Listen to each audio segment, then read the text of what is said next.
감사합니다. 어, 오늘 우리가 함께 나눌 말씀은 마태복음입니다. 마태복음 1장 18절로 25절까지 말씀을 함께 나누도록 하겠습니다. 마태복음 1장 18절로 25절까지. 제가 가진 성경은 신약성경 1페이지입니다. 신약성경의 첫 장이죠. 마태복음 1장 18절로 25절까지.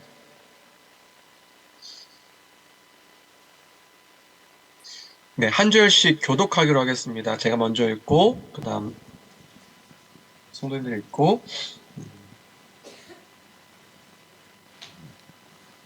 제가 먼저 읽습니다.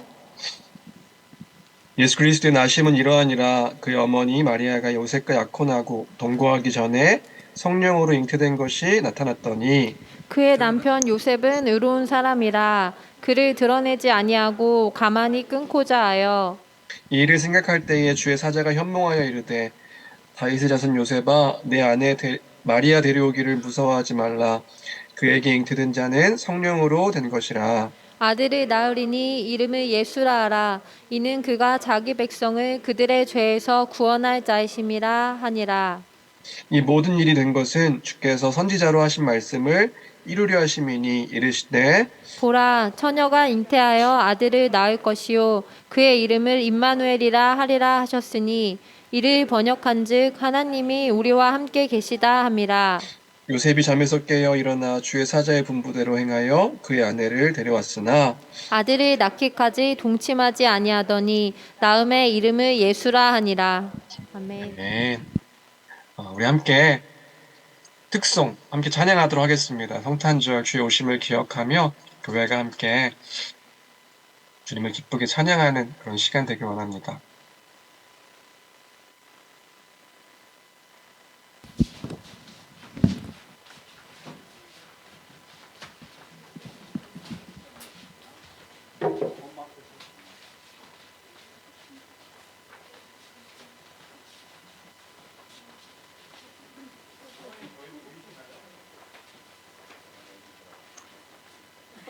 저희 다 보이세요?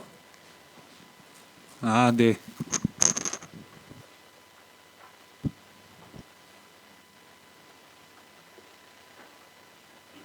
찬양하겠습니다.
아멘, 아멘.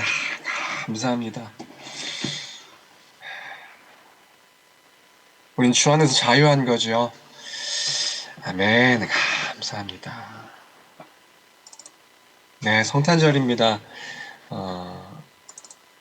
주님께서 다시 오심을 기억하는, 주께서 오심을 기억하는 그 날이 성탄절이지요. 성탄절 설교를 시작하면서 며칠 전에 있었던 크리스마스 선물과 관련해서 재밌는 일이 있었어가지고 함께 나누려고 합니다. 네. 아이들과 얘기하는데 대화를 하는 중에 갑자기 제 딸아이가 크리스마스 선물을 달라고 말하는 거예요. 너무 당당하게 선물을 요구해서 짧은 논쟁이 있었습니다. 제 딸아이가 크리스마스 선물을 달라고 하길래 크리스마스에 왜 너한테 선물을 주냐 물었습니다. 그러니까 크리스마스니까 선물을 달라고 그렇게 얘기하는 거죠.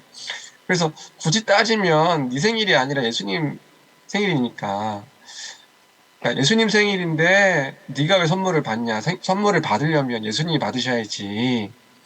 그러니까 제 딸이 하는 말이, 아빠, 예수님은 크리스마스에 우리가 기뻐하면 행복하시겠죠? 그게 예수님께 가장 큰 선물이 될 거예요. 그러니까 선물 사주세요. 그렇게 얘기하는 거예요. 제가 그 말을 듣고 깜짝 놀랐습니다. 왜 깜짝 놀랐냐 하면 아이가 뭐 말을 잘해서 깜짝 놀라기도 했지만 아내랑도 그런 얘기 했어요. 딱 듣자마자 이 녀석이 그리스도와 연합의 관점에서 이 얘기를 하는데 그리스도 연합의 관점에서 그 이야기를 한다. 어떻게 알고 그랬지? 그래서 기분이 좋았습니다. 사실 저도 그런 생각을 했거든요. 우리도 오늘 성탄절에 선물 나누기 행사를 하는데 이거 왜 해야 하는가? 그 의미를 굳이 생각하면 그런 거죠. 그리스도 안에서 우리가 한 몸 된 그 지체를 사랑하고 섬기는 거. 그런 의미가 있는 거죠. 그런데 이것이 우리가 서로 기쁜 것이지만, 우리가 서로 선물을 나눠서 우리가 서로 기쁜 것이지만, 우리가 기뻐할 때에 그리스도께서 함께 기뻐하시는 것이다. 왜냐하면 그리스도 안에 있는 우리이니까. 그리고 우리는 그리스도를 통해서 기쁜 것이다. 그러니까 우리가 준비한 선물들을 서로 나누는 거지만 그리스도의 이름으로 모인 우리가 그리스도의 이름으로 선물을 나눌 때에 그리스도께서 주신 것을 우리는 여기는 거예요.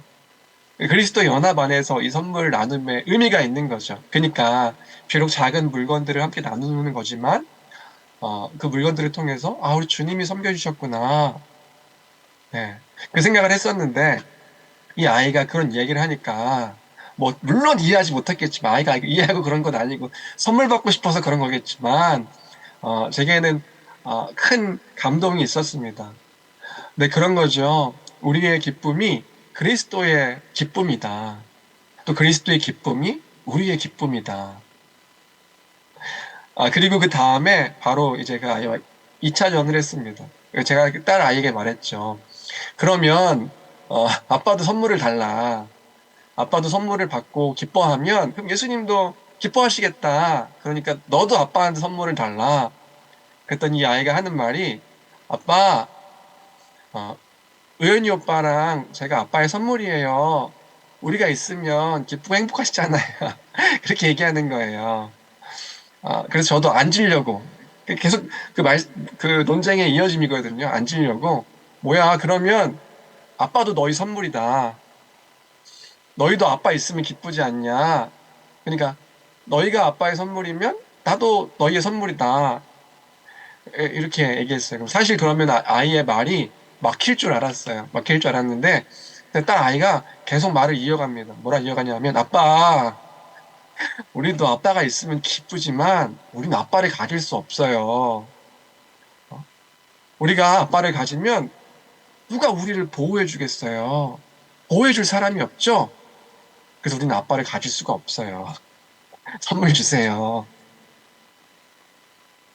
더 말싸움을 이어갈 수 있었는데 더 그러면 제가 7살짜리 이겨먹으려고 하는 약간 못난 그 사람이 될 것 같아서 제가 이제 거기서 이제 멈췄습니다. 그래서 올해는 그래, 아이들 선물을 사줘야겠다. 그런 생각이 들었어요.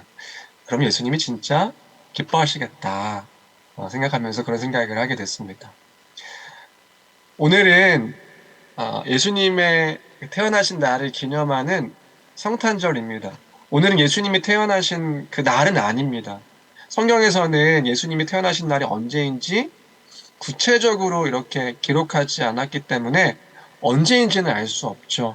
그런데 우리 교회가 이 날을 예수님께서 탄생하신 그 날을 기념하여 이 12월 25일로 정하여 지키고 있는 절개 날로 지키고 있는 거죠. 지키면서 기억하는 것은 뭐냐 하면 예수님의 그 태어나신 의미와 목적을 기억하는 한 날로 이 성탄절을 지키고 있는 것입니다. 그래서 우리는 이 날에 기억해야 하는 거예요. 그가 오신 이유가 무엇인가? 그것이 우리 주님이 이 땅 가운데 오셔서 우리의 이루신 것이 무엇인가? 더 깊이 기억하는 한 날이 이 성탄절 한 날이기에 우리는 그 어떤 날보다 주의 오심을 기억하며 그 은혜 가운데 거하는 한 날이 되어야 될 줄로 믿습니다. 오늘은 그런 성탄절을 맞이해서 선물이라는 이해로 말씀을 함께 나누려고 하는데요.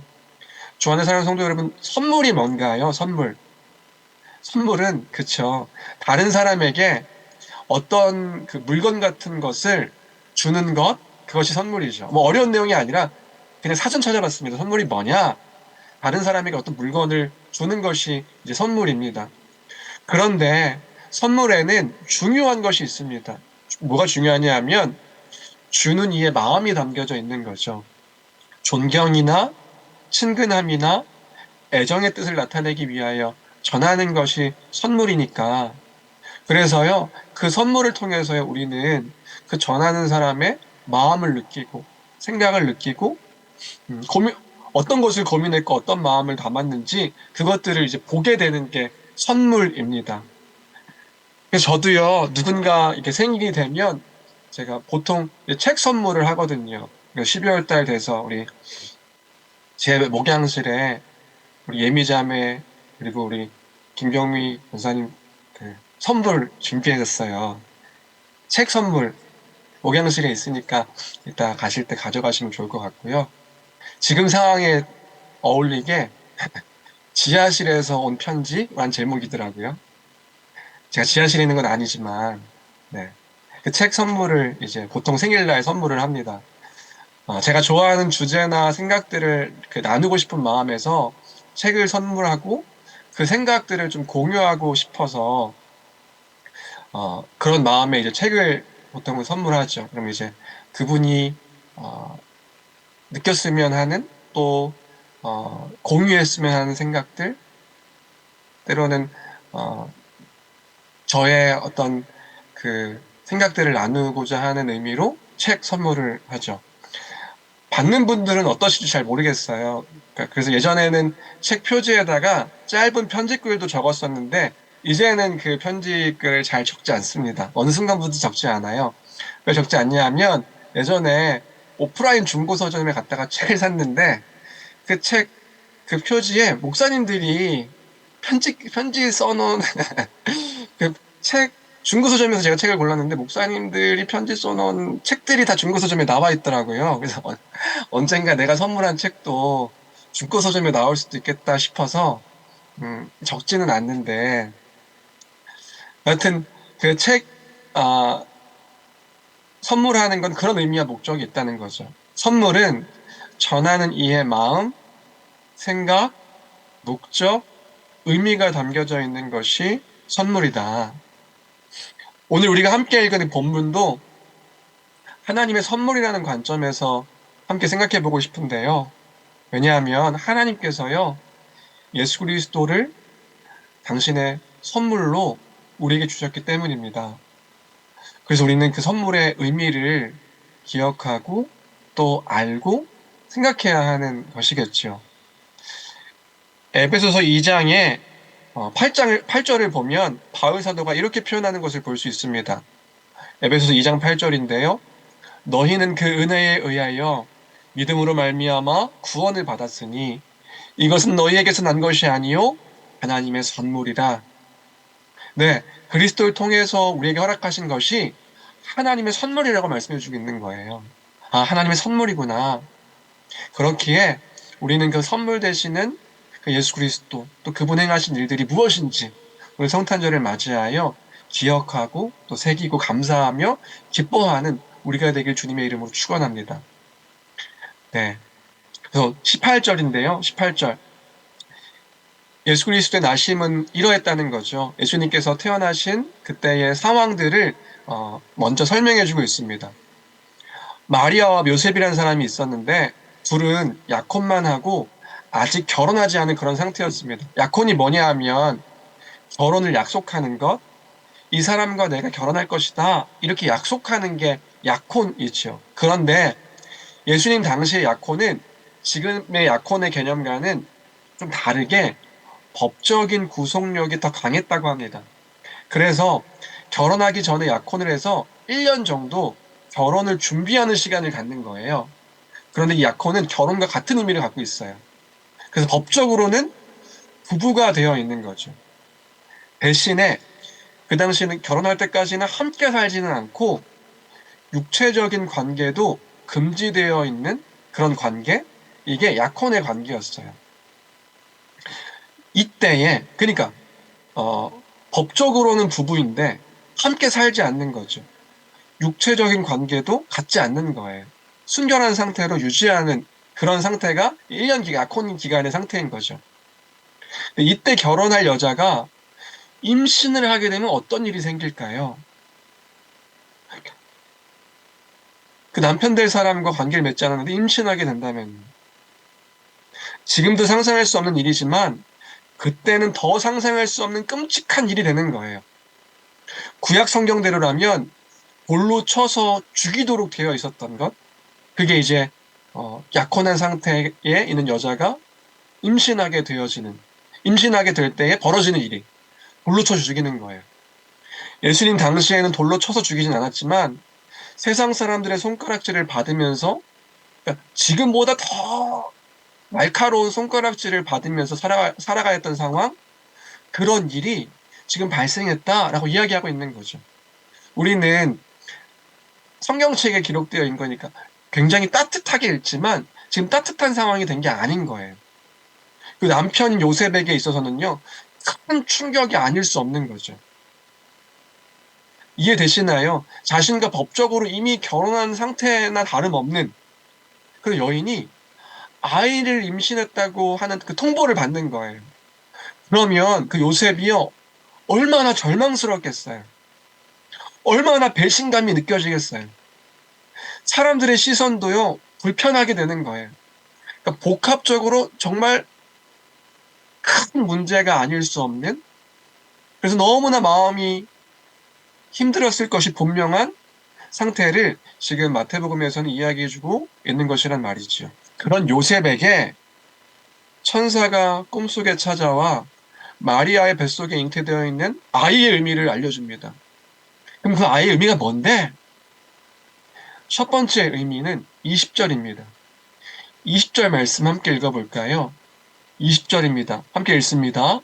마태복음 1장 20절 시작. 이 일을 생각할 때에 주의 사자가 현몽하여 이르되 다윗의 자손 요셉아 내 아내 마리아 데려오기를 무서워하지 말라.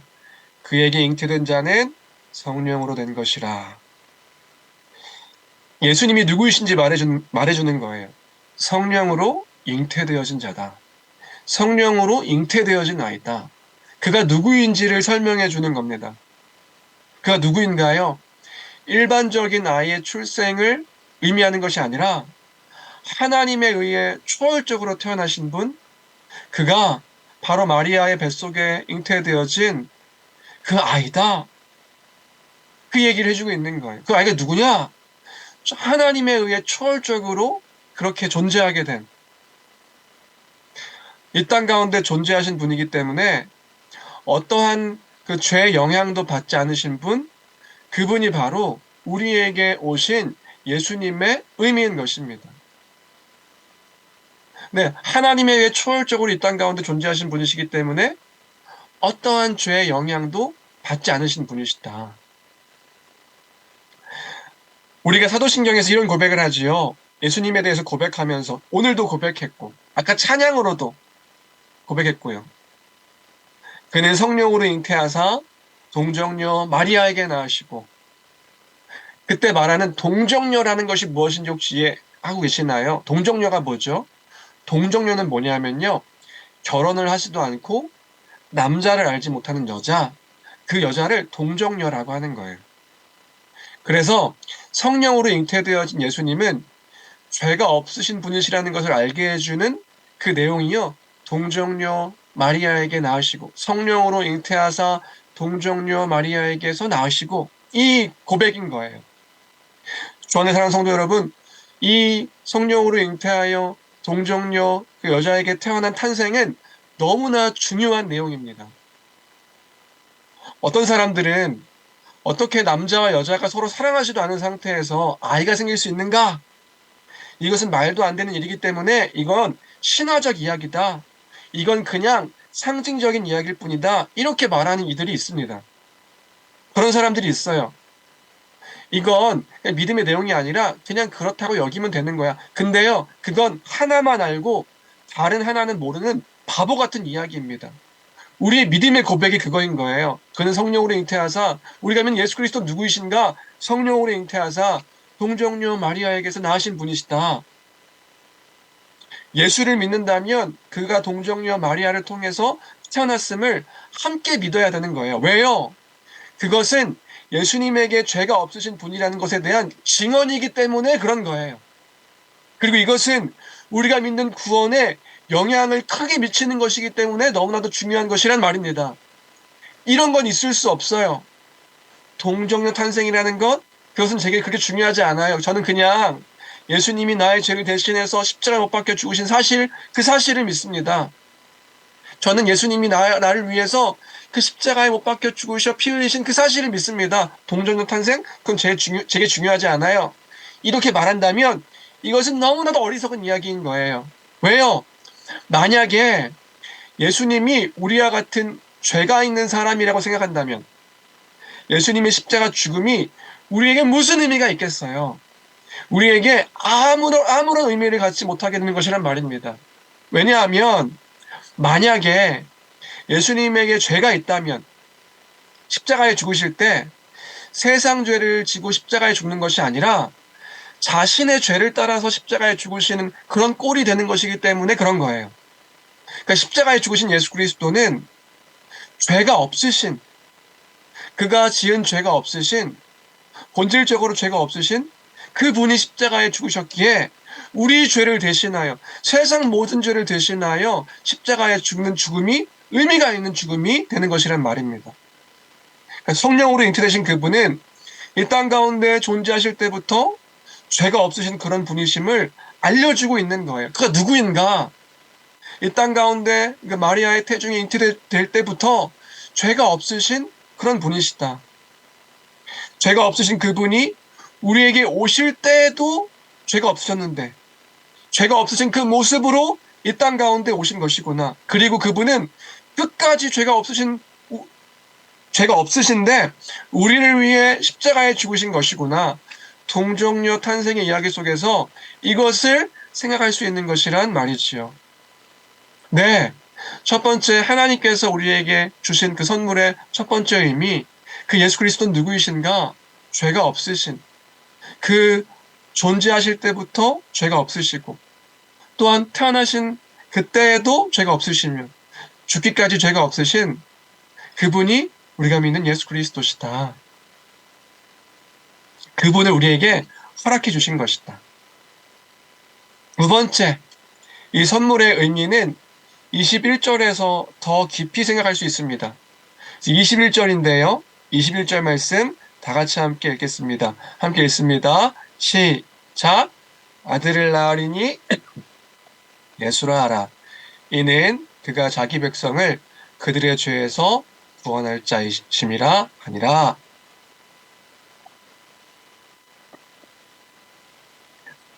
그 마리아의 뱃속에 있는 아이의 의미를 말해줍니다. 아들을 낳으리니 이름을 예수라 하라. 이는 그가 자기 백성을 그들의 죄에서 구원할 자이심이라 하니라. 예수를 보내신 진짜 의미가 여기 있습니다. 자기 백성을 그들의 죄에서 구원할 자이심이라. 자기 백성을 그들의 죄에서 구원하시기 위해 이 땅 가운데 보내셨고 또 오신 것이다 라고 말해주고 있는 거예요. 여러분, 지금 하나님 나라의 관점으로 이 이야기를 이끌고 나가는 거 혹시 이해되시나요? 하나님의 백성을 구원하시기 위해서 그 나라의 백성을 삼으시려고 이 땅 가운데 그 예수 그리스도를 보내셨고 그 예수 그리스도는 이 땅 가운데 오신 것이다. 자기 백성을 구원하시려고요. 여러분, 죄인은 그 나라에 들어갈 수가 없습니다. 하나님의 나라에 들어갈 수가 없습니다. 하나님의 나라는 의의 나라이기 때문에 그런 거지요. 하나님의 통치와 다스림이 있는, 그래서 그 나라의 복을 누리며 참된 안식을 누리는 것은 죄가 없고 의가 가득한 의로운 자만이 거할 수 있는 것입니다. 그 나라, 그 주님의 나라, 불의가 가득한 자는 그 나라에 들어갈 수 없습니다. 불의가 있는 자는 하나님의 진노와 영원한 심판만이 있을 수밖에 없는 거예요. 그런 당신의 백성을 구원하시기 위하여 예수께서 오셨다. 하나님께서는 그 아들을 우리에게 주셨고 그 아들은 우리에게 온 것이다. 네, 그 하나님의 나라, 예수님이 오신 이유를 하나님의 나라의 그 관점에서 생각할 때에 우리에겐 그 큰 복이 아닐 수 없는 거예요. 우리는 압니다. 그 아들이 어떻게 이 구원을 이뤄내시는지요. 하나님께서 예수 그리스도를 통하여서, 예수 그리스도의 십자가를 통하여서 이루신 일, 성취하신 일, 우리는 알지요. 그 예수 그리스도의 그 십자가, 그 예수 그리스도의 그 십자가 죽음이 하나님의 진노를 누그러뜨리는 화목의 제물이 되셔서, 속죄의 제물이 되셔서 우리 죄를 대신 지심으로, 그 십자가에서 지심으로 우리는 죄를 사함 받았습니다. 또한 그가 죽기까지 순종하시는 그 의를 행하심으로 우리를 위해 그 의로움을 드러내셨습니다. 그래서 우리를 구원하신 거예요. 그 예수를 믿는 자마다, 그 예수를 믿는 자마다 멸망하지 않고 구원을 얻습니다. 하나님 나라의 백성이 됩니다. 누가요? 그 예수를 믿는 자마다요. 그 예수님께서 뭘 하셨는데요? 우리를 위해서 그 십자가에 못 박혀 죽으신 거예요. 그 십자가에 못 박혀 죽으시기 위해 이 땅 가운데 하늘 보자 그 영광을 버리고 이 땅 가운데 낮고 천한 모습으로 오신 것이지요. 네, 그것이 하나님께서 우리에게 주신 그 선물의 의미입니다. 우리는 이 선물 대신 예수 그리스도를 기뻐하며 즐거워하는 것이지요. 네, 우리는 그 예수 그리스도로 말미암아 하나님의 백성이 되어 비록 아무것도 볼품없는 것처럼 보이는 우리의 현재 상황과 형편 가운데서도 그 선물로 인하여서 하나님의 유업을 받은 자임을 기억하며 그 죄인인 우리가, 여전히 죄 가운데 있는 우리가 기뻐하며 즐거워할 수 있는 것이지요. 그 선물을 우리에게 허락해 주신 것이다. 자기 백성을 그 죄 가운데서 구원하시기 위해 예수를 허락해 주신 것이다. 두려워하는 요셉에게, 무서워하는 요셉에게 그 얘기를 하고 있는 거예요. 마리아 데려오기를 무서워하지 말라. 왜요? 두려워하는 것이 아니라 기쁜 소식이기 때문에 그렇습니다. 네, 그 주님은 우리에게 기쁜 소식인 거예요. 그리고 마지막으로 세 번째, 그 선물의 의미는 22절과 23절에 있습니다. 22절, 23절 우리 같이 큰 목소리로 함께 읽겠습니다. 함께 읽을까요? 시작! 이 모든 일이 된 것은 주께서 선지자로 하신 말씀을 이루려 하심이니 이르시되 보라 처녀가 잉태하여 아들을 낳을 것이요 그의 이름은 임마누엘이라 하리라 하셨으니 이를 번역한즉 하나님이 우리와 함께 계시다 함이라. 하나님이 우리와 함께 계시다 함이라. 이 말씀이 얼마나 이번 한 주간 위로가 되는지 모르겠어. 하나님이 우리와 함께 계시다. 선지자 이사야의 말씀이 성취되었음을 선포하고 있는 거죠. 우리 종말론 우리 함께 나누신 분들 기억하시지요? 구약에 약속됐던 그 약속의 성취입니다. 예수 그리스도. 이사야서 7장 14절 말씀의 성취지요. 그의 이름을 임마누엘이라 하리라. 이를 번역하면 하나님이 우리와 함께 계시다. 하나님이 우리를 버리지 않으시고 우리와 함께 계시다는 뜻이다. 그러니까 이 예수 그리스도의 나심을 보면 우리가 알 수 있는 거예요. 하나님이 우리와 함께 계시다. 요셉의 상황에서 보면 하나님이 버리신 것 같은 상황일 수 있습니다. 지금 요셉은요, 그의 인생 가운데서 엄청나게 큰 절망 가운데 그 절망의 일들이 처해진 거예요. 약혼한 아내인 마리아가 자신의 아이가 아닌 누군지도 모를 아이를 임신하게 된 상황이에요. 낙심할 수밖에 없는 상황이죠. 배신감도 느끼고요. 그 상황 가운데서 원망스러울 수밖에 없는 상황이에요. 근데 요셉만이 아니라 그 당시에 이스라엘 역시도요, 절망스러운 상황 가운데 있었습니다. 이스라엘 나라 자체가요, 로마의 식민지 상태에서 나라가 로마의 지배를 받으며 그러면서 그 구약에 선택받았다 생각됐던 이스라엘 백성들이 그런 생각이 가득했겠죠. 하나님이 우리를 이렇게 내버려 두시려 하시는 건가? 하나님이 우리를 떠나신 건가? 우리는 하나님에게 버림을 받은 건가? 말라기 선지자 이후에 400년간 그 침묵의 시기가 있었어요. 하나님께서 우리를 버리신 건가?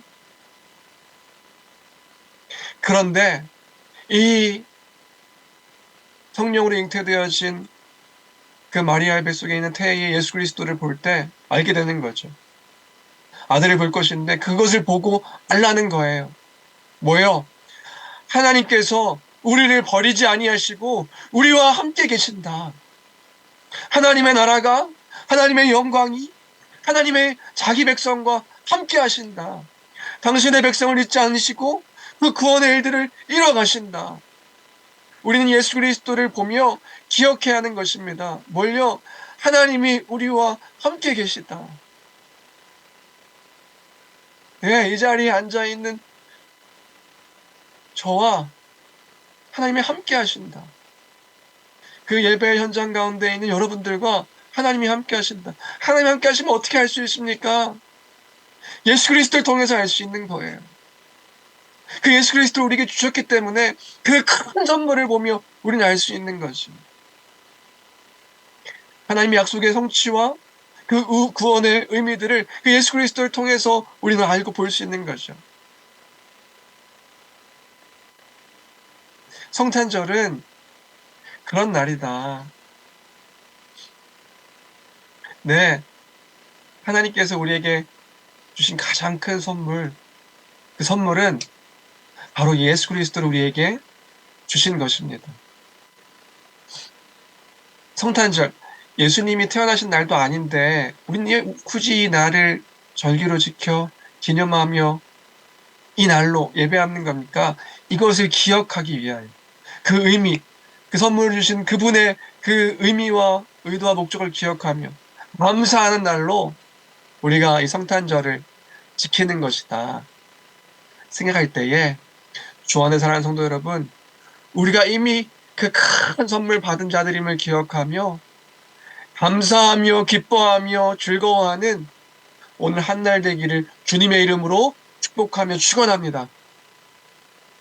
네, 우리 옆 사람들에게 그 큰 선물이 우리에게 있음을 기억하여 그 선물을 전하고 그 사랑을 나누며 어느 한날보다 뜨겁게 그 사랑을 나타내고 함께 나누는 그런 은혜의 오늘 한날 되기를 주님의 이름으로 축복하며 축원합니다. 그런 한날 되었으면 좋겠어요. 잊지 맙시다. 기억합시다. 감사함으로 고백합시다. 냉랭해져 버린 우리의 이 마음들이 너무 추워서 몸과 마음까지도 얼어붙은 것 같은 우리의 마음들이 그 예수 그리스도, 그 십자가의 사랑 기억함으로 더 정말 뜨겁게 그 사랑으로 가득한 한 날 되었으면 좋겠습니다. 현장에서 함께하지 못해 너무 아쉽지만 그리스도 안에서 함께하고 있음을 기억하며 저 역시도 그 주의 사랑을 함께 나누고 있음을 기억하며 기뻐하는 한 날 되겠습니다. 여러분들도 함께 그 주님을 기뻐하는 한 날 되기를 바랍니다. 네, 기도하겠습니다. 하나님 감사합니다. 주님, 주께서 허락하신 자유를 선포합니다. 흑암 가운데 있는, 어둠 가운데 있는 주님, 우리의 영혼이 예수 그리스도로 말미암아 자유를 얻게 되었음을 기억하며 그 예수 그리스도로 말미암아 이루신 그 구원의 은혜를 기억하며 자유를 선포합니다. 하나님, 하나님이 우리와 함께 하심을 또한 선포합니다. 주님, 우리가 잊지 아니하며 오늘 한 날, 그 어떤 날보다 귀하고 복되고 기쁨이 가득한 한 날 될 수 있도록 축복하여 주옵소서. 주의 오심과 그 부활을 기억하며 주님 영원한 것들을 바라보며 소망하는 삶이 될 수 있도록 아버지 축복하여 주옵소서. 함께 하심을 감사드리며 존귀하신 우리 주 예수 그리스도 이름으로 기도합니다. 아멘.